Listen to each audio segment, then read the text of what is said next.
friend. I hope you meant to be here because if you were searching for the latest True Crime in Canada podcast, it's not here. But I promise just as much entertainment and psychology without the gruesome stuff. Hey, this is Mind Body Connection with Karey Smith, where mental health meets healing, hope, and the occasional spontaneous singing when things get too real. Now before we dive in, let me ask you something. How many times this week have you said out loud to a friend or just in your mind, "I'm so anxious right now," or "I have anxiety"? If you're counting on more than one hand, this episode is basically a love letter written just for you.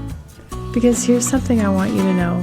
If you've ever said "I have anxiety," like a permanent tattoo on your soul, I want to gently but firmly interrupt that story, that narrative you've been living today. What if I told you anxiety isn't your identity? It is not who you are. It's not a life sentence or even a diagnosis you need to hold on to. And it can actually be your superpower if you learn how to decode its messages. Today we're diving in with wisdom from the best therapists in the field and other incredible minds who've cracked the code on this thing we call anxiety. Here's what we're going to unpack in today's episode.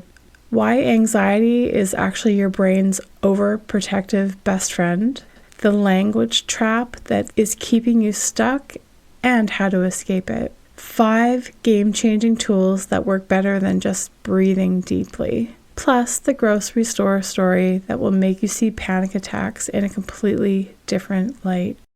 And let's get into that story right now. This story is called The Grocery Store Awakening. I want you to meet Callie, mother of 2, running on coffee and determination. It's Tuesday and it's supposed to be her easy day. Just a quick grocery run with 7-year-old Emma and 4-year-old Jake. What could go wrong, she thought. Armed with her color-coded grocery list, she's thinking 30 minutes in and out. Maybe she'll actually get to drink a hot cup of coffee before noon. First, when she gets there, she realizes the store renovations had rearranged everything. Her muscle memory is useless. Bread is where cereal used to be and milk's playing hide and seek. Her nervous system is already registering. This isn't right. Then Emma launches into a full campaign for sugar-covered marshmallow something cereal, complete with promises about chores if she can have it.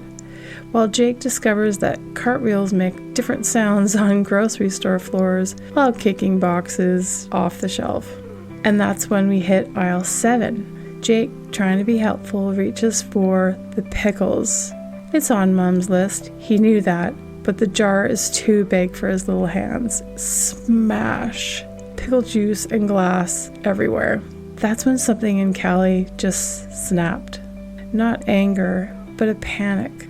Her heart starts hammering like it's trying to escape her chest. The fluorescent lights feel like interrogation lamps. The store sounds like beeping scanners, chatter, and Jake is crying. It all becomes a wall of noise crashing over her. She can feel her vision narrow as she's looking through a telescope backwards. Her hands are shaking like leaves in a hurricane. And here's what's running through her mind. I can't breathe. Everyone's staring. I'm a terrible mother. I can't even handle a grocery store. This is it. I'm dying in aisle 7, surrounded by pickles. But here's what made everything totally amplified. Callie's nervous system had been keeping score. Every sleepless night, every skipped meal, every time she put someone else's needs before her own, it was all adding up. Her body was like a smoke detector that had been beeping quietly for months. She'd been pulling out the batteries instead of addressing the fire. That moment in aisle 7, that wasn't her body betraying her. That was her internal alarm system finally getting loud enough that she couldn't ignore it anymore. It was saying, "We've been trying to tell you, you're overwhelmed." The tight shoulders, the restless sleep, short fuse with the kids. You've been overriding us, and now we're going to override you. Because here's the thing about panic attacks.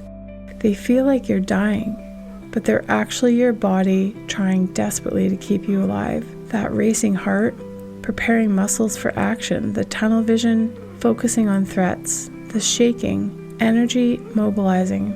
Her body was doing exactly what God designed it to do. It just couldn't tell the difference between a charging bull and chronic overwhelm. So there she is, sitting on the floor of aisle 7, Jake in her lap, Emily holding her hand, surrounded by the pickle juice and concerned strangers, and instead of shame, something else washed over her, recognition. Her body wasn't broken, her lifestyle was. Emma, wise beyond her years, patted her arm and said, "It's okay, Mummy. We can ask for help to clean up." That night, Callie learned something crucial. Her body had been whispering before it started screaming. Self-care isn't selfish. It's just proper maintenance for the most important system that she's responsible for, herself. How many of us are walking around with our internal smoke detectors beeping, convinced that we just need to push through? That grocery store didn't break Callie. It revealed what was already broken, the belief that her needs could always come last. So the next time your heart races or your hands shake, ask yourself, what is my body trying to tell me? What have I been ignoring? Because sometimes the breakdown is actually the breakthrough. Sometimes the grocery store awakening is exactly what we need to wake up to our own lives. Callie's feeling of anxiety wasn't the problem. It was the solution her body was trying to implement. So if you were here before, we talked about this last week, how powerful words are. Jim Quick teaches us that words literally rewire our brains. Every time you say, "I'm anxious," you're not describing a temporary state, you're claiming an identity. Would you say, "I am hunger" when you're hungry? Of course not. You'd say, "I'm feeling hungry." Can you see the difference? So instead of saying, "I have anxiety," how about, "I'm experiencing anxious thoughts"? Or instead of, "I'm an anxious person," how about, "I'm someone who feels things deeply"? Or, "My anxiety is acting up." Instead, "I'm noticing my stress signals." I call this upgrading your internal dialogue. When you change your words, you literally change your neural pathways. But I know change's gonna come. Oh yeah, change is coming. Can you feel it? So when you're changing those neural pathways, it's like switching from being anxiety's prisoner to being its curious observer. And here's something wild. Did you know that anxiety and excitement are the same physiological response? Same racing heart, same heightened awareness. The only difference, the story we tell ourselves about it. Okay, now I want to talk about what anxiety really is and why it's actually brilliant. Dr. Caroline Leaf revolutionized how I think about anxiety. She says anxiety isn't a mental illness, it's mental intelligence. It's your brain's smoke detector going off, not because there's necessarily a fire, but because it detected something that might need attention. So the feeling of anxiety serves 3 main purposes. Protection, something feels unsafe. Let me get you ready to respond. Processing, we have some unfinished emotional business to handle. Preparation, this matters to you. Let me heighten your focus. Think about it. Do you get anxious about things you don't care about? Never. You get anxious about job interviews because your career matters. You get anxious about your kids because they're your world. You get anxious about relationships because connection is vital to you. The goal isn't to eliminate anxiety. It's to become fluent in its language. Instead of asking, "How do I get rid of this?" start asking, "What is this trying to tell me? What do I need right now?" Is this fear based on current reality or past programming? I also believe that anxiety stems from disconnection. Disconnection from ourselves, our needs, or authentic response to situations. So sometimes anxiety is actually saying, please pay attention to what you actually need right now. Boom. Did you hear that? That boom just means something important was said. Okay, got it? Let's keep going. The thing about anxiety is that it's like having a very dramatic friend who's convinced every situation is a catastrophe waiting to happen. Your brain is trying to protect you by running through every possible disaster scenario, but instead of keeping you safe, it's keeping you stuck in a loop of worry. But here's what changed everything for me, and I hope it does for you too. You can't stop thoughts from showing up. They're going to pop in your head whether you invite them or not, but you absolutely can change how you relate to them. There's a huge difference between reacting and responding. Reacting is when that what if thought hits you and you immediately spiral. Your heart races, you start catastrophizing, maybe you avoid the situation entirely. But responding, that's when you pause, take a breath, and recognize, oh, there's that anxious thought again. It's just my brain trying to protect me. But I don't have to believe everything it tells me. And here's another game changer. Those beliefs running the show in your head, the ones telling you that you're not good enough or smart enough or worthy enough, those aren't facts about who you are. They're just stories you've been telling yourself. And here's the beautiful part about stories. They can be rewritten. So the next time you catch yourself in the what if loop, try this. Instead of asking, what if it goes wrong? Flip the script and ask, what if it goes right? Your brain doesn't know the difference between a real experience and a vividly imagined one. So why not give it something beautiful to work with? Remember, you're not your anxious thought. You're the observer of those thoughts. And that, my friend, can change everything. Okay, I love this part. This is where I give you some tools. These are 5 tools that actually work. And it's not just deep breathing, although deep breathing is good for you. Tool number 1, the anxiety dialogue technique. So I want you to talk to your anxiety like you would a worried child. Literally say, thank you for trying to protect me.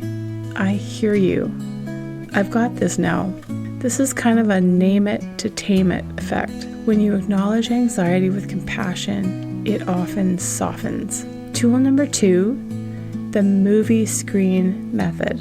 Did you know your brain cannot tell the difference between vividly imagined and real experiences?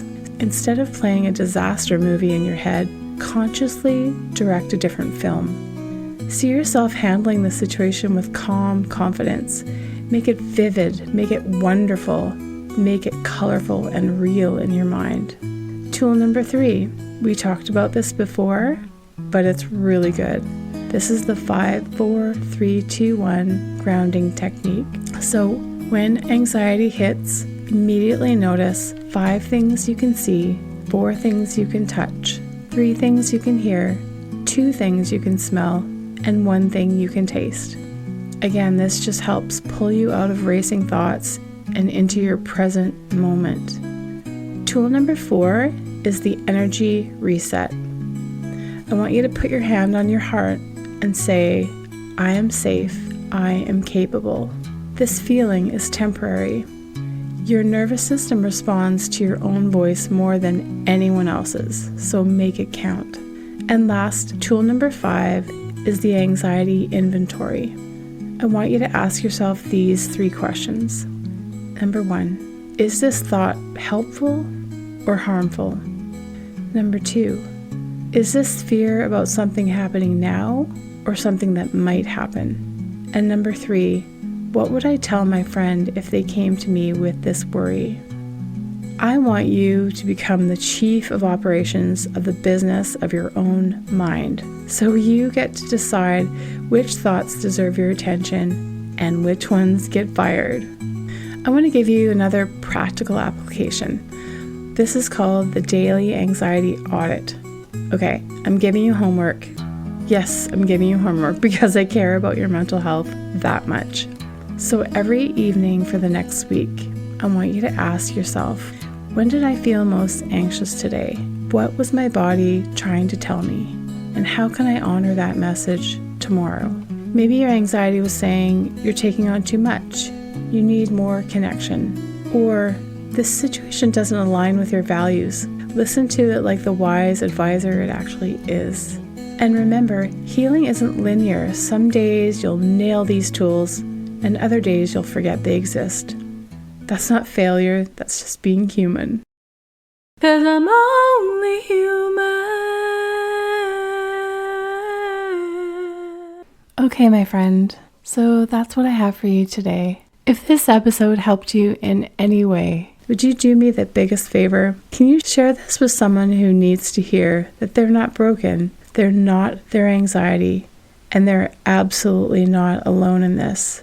If you can hit the share button or send it to a friend, or even better, have this conversation over coffee with someone you love. Let's normalize talking about mental health like we talk about physical health, with compassion, curiosity, and no shame. And if you're ready for more personalized support, I offer one-on-one therapy and coaching sessions, phone or video, whatever feels right for you. Your first 30-minute consultation is completely free because I believe healing should never feel out of reach. You can reach out to me on my website. There's a form that you can fill out, and I will respond to you as soon as I can. And don't forget to grab your free resources at my website, healthymindandbody.ca. I've got mindfulness and anxiety reset tools and other great mental health resources. Also, I'm so excited if you could come and join our brand new Facebook community. We're building a tribe of women who choose growth over fear, connection over isolation, and self-compassion over self-judgment. Let's help support each other in this better mental health journey. I'll put all the links in the show notes. I would love it if you would also leave a comment if you enjoyed today's episode or any other episode. It would mean a lot to me and help me to continue putting out content to help more women. Before you go, I want you to remember this. You are not your thoughts. You are not your fear. You are not your anxiety. You are a precious gift that anxiety is trying to protect. And that, my friend, is where your true power lives. Until next time, please remember, be a little kinder to yourself today.